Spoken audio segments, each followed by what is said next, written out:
guys, welcome back to my channel. In today's episode we are going to talk about how to grow free food. Who doesn't want to talk about that? And definitely in today's economy and climate, it is getting more and more expensive to buy vegetables, to buy healthy food from the supermarket. We are going to talk about how you can turn produce that's probably already sitting in your fridge into a way of seed collecting and then growing the food yourself.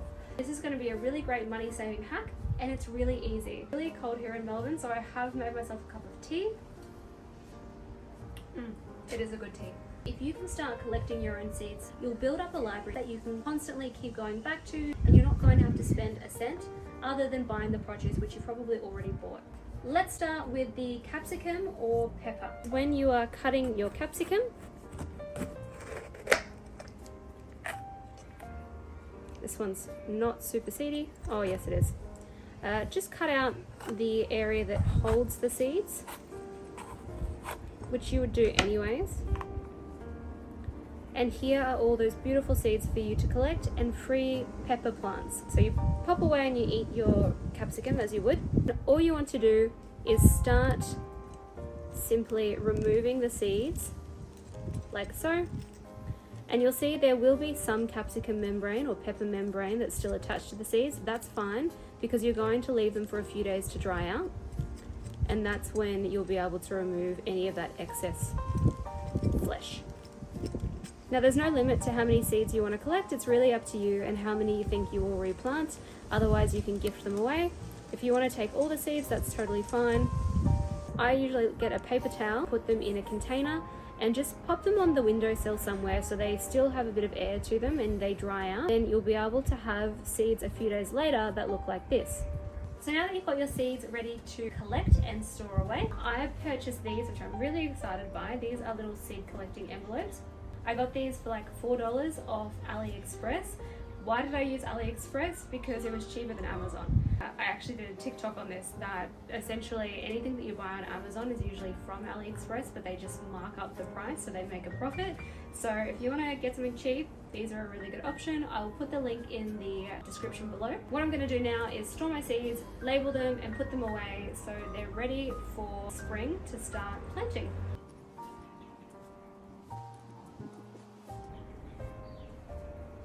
Okay, so I've now put the type of seed that it is, which is capsicum or pepper. I did not include what variety because I have no clue, it's from the supermarket. And then I just wrote a little note for myself to sow them in spring, which is the best time in Melbourne to sow capsicums. See if I can do this gracefully without spilling anything. Oh, that was very easy.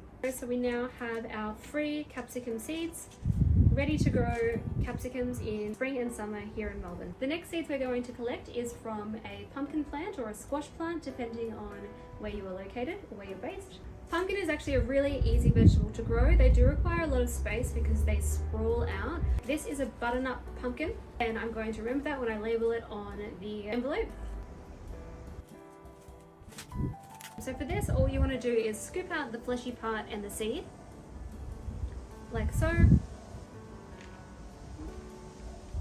And again, there's going to be a little bit of pumpkin flesh that comes out with it, but that's totally fine because you're going to let this dry out and then you can just remove any of that. And that is your pumpkin seeds. As they dry out, they start to go a little bit lighter in color.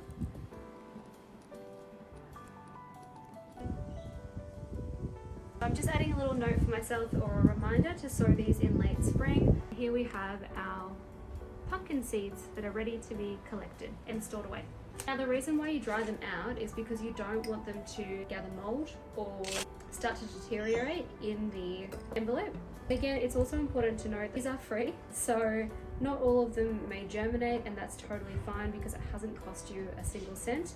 But typically you will find that they germinate totally fine. So just be mindful that you're not always going to have a 100% success rate, but otherwise you are going to throw these in the bin anyways. Tomatoes are my absolute favorite vegetable or fruit, whatever you want to call them, and they're honestly one of the most rewarding plants in my opinion to grow, and you can grow them anywhere. I grow them on my balcony garden. So this was a mix of different colored tomatoes. I tried one of these green varieties of these little cherry tomatoes. At first it looks like they're not ripe. They are ripe and they are so sweet. If anyone knows what the variety of this tomato is called, please let me know in the comments. Decided that I want to collect these seeds and try growing them this summer, as well as just standard cherry tomatoes. Again, I don't know the technical name for these. I always recommend using a paper towel and laying it flat to collect these seeds. So just squeeze out the seeds and you'll see that they fall onto the paper towel. It's a bit messy, so that's why I always recommend having the paper towel. And again, you're going to dry these out because you don't want them decomposing from moisture. So just spread them onto the paper towel. So they look a little bit messy and you've got the little jelly-like consistency. That will all dry out once you let them dry for a few days. And you can do the same with bigger tomatoes. Literally any tomato will do. And in a few days, it will begin to look like this. Now, when it comes time to actually just gently removing them from the paper towel, you can do so like that. It's a bit of a tricky part because you want to take them off the towel without damaging the seed. Worst case scenario, if you do get a little bit of tissue, it's totally fine because they will grow totally fine on that tissue. Here is some of the red cherry tomato seeds. Brownie points if you know the variety of tomato. Collect these ones. And there we have the tomato seeds. And I'll do the same with the green ones. There we go. The last seeds to collect is from a chili plant. Now, chilies I use consistently, very similar to the peppers or capsicums. It's really just about taking out the core, which has the seeds, storing them away and drying them out, and then putting them into a similar container or envelope. So that's the seeds that you want. And then just brushing them into a bowl is totally fine. We have the chilies here. See, that one looks a little bit moldy. I don't know if you can see, it's got like a black dot on it. I'm just gonna remove that one.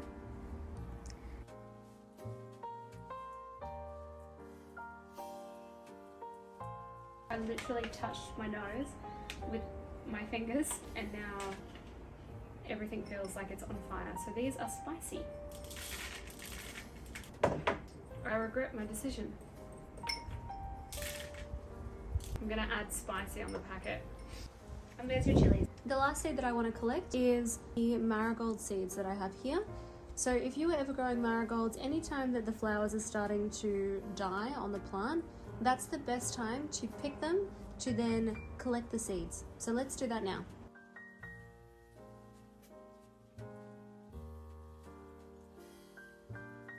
So when you pull these apart, you'll actually see the seeds inside there. Can you see that? Oh, one just fell out. So that's what we want to be collecting. It's honestly so easy. Look how many seeds we've got just from one flower. If you have never heard of marigolds before, this is a really great flower that I would recommend any gardener add to their garden, especially if you are growing vegetables. It's a really great companion plant. They're flying everywhere, I'm making a mess. I'll just do one more. Oh, that's easier, look at that. So, there you have it. You've now got a way to collect and harvest and grow free food from either your scraps from your kitchen or from some flowers that you might have in your garden or friends that might be growing them. We have now collected over 5. We've now collected over 6 different types of seeds.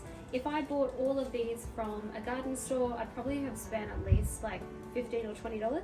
So that's quite impressive considering these were all free, completely free. So this is your sign to start collecting seeds now if you haven't already, and start getting your library ready for spring and summer if you live in Australia.